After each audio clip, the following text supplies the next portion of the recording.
প্রিয় ভাই বোনেরা, এখন আপনাদের সামনে আমি আমার একটি ইচ্ছার কথা তুলে ধরতে চাই।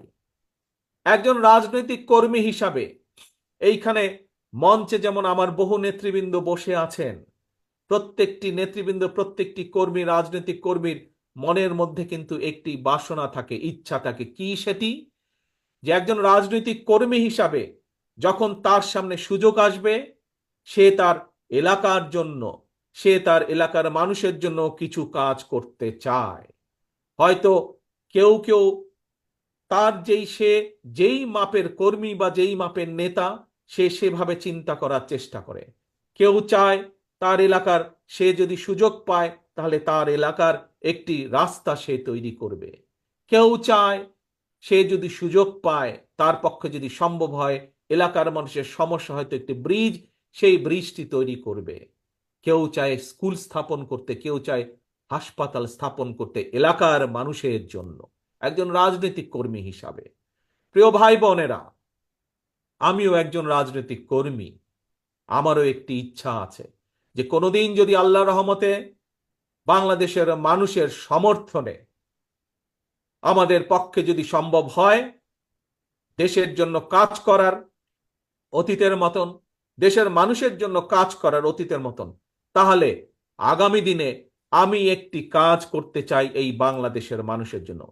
বিশেষ করে গ্রাম থেকে শুরু করব এই কাজটি।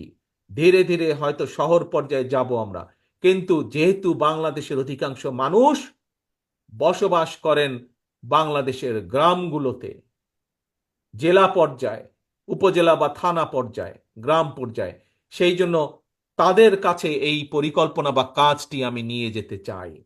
কি সেই আমার পরিকল্পনা? আমার পরিকল্পনাটি হচ্ছে প্রত্যেকটি পরিবারের জন্য, মানুষ নয়, পরিবার হিসাবে আমরা বাংলাদেশে কতগুলো পরিবার আছে সেই পরিবারগুলোকে আমরা নির্দিষ্ট করব এবং প্রতি পরিবারকে আমরা রাষ্ট্রের পক্ষ থেকে একটি ফ্যামিলি কার্ড দিব। কি কার্ড? ফ্যামিলি কার্ড দিব। এখন জিজ্ঞেস করতে পারেন, এই ফ্যামিলি কার্ডটি কি? এই ফ্যামিলি কার্ডটি হবে সেই পরিবারের মায়ের নামে, বা সেই পরিবারের যে গৃহিণী থাকবেন তার নামে এই ফ্যামিলি কার্ডটি হবে।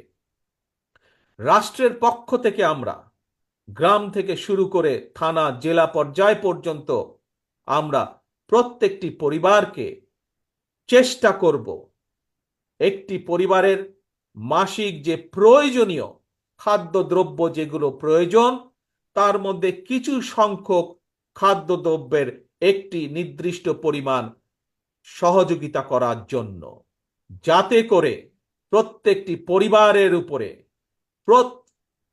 যাতে করে প্রত্যেকটি পরিবার মাস শেষে রাষ্ট্রের এই সহযোগিতা পেলে কিছুটা হলেও তাদের স্বস্তি বোধ হয়, কিছুটা হলেও তারা নিজেদের নিজেদের যে সেভিংস, নিজেদের যে সঞ্চয়, সেটির পরিমাণ বৃদ্ধি করতে সক্ষম হয়। এবং তার ফলে এই সহযোগিতাটা যদি আমরা কয়েক বছর ধরে চালু রাখতে পারি, তাহলে আমি বিশ্বাস করি বাংলাদেশের গ্রামের পরিবারগুলো, গ্রামের মানুষগুলো সচ্ছলতার একটি পর্যায়ে উঠে আসতে সক্ষম হবেন। অর্থাৎ রাষ্ট্র সরাসরিভাবে প্রত্যেকটি পরিবারের পাশে, রাষ্ট্রের সামর্থ্য অনুযায়ী প্রত্যেকটি পরিবারের পাশে দাঁড়ানোর চেষ্টা করবে, তাদেরকে সহযোগিতা করার চেষ্টা করবে, তাদেরকে সাহায্য করার চেষ্টা করবে, যাতে করে তারা স্বাবলম্বী হয়ে উঠতে পারে।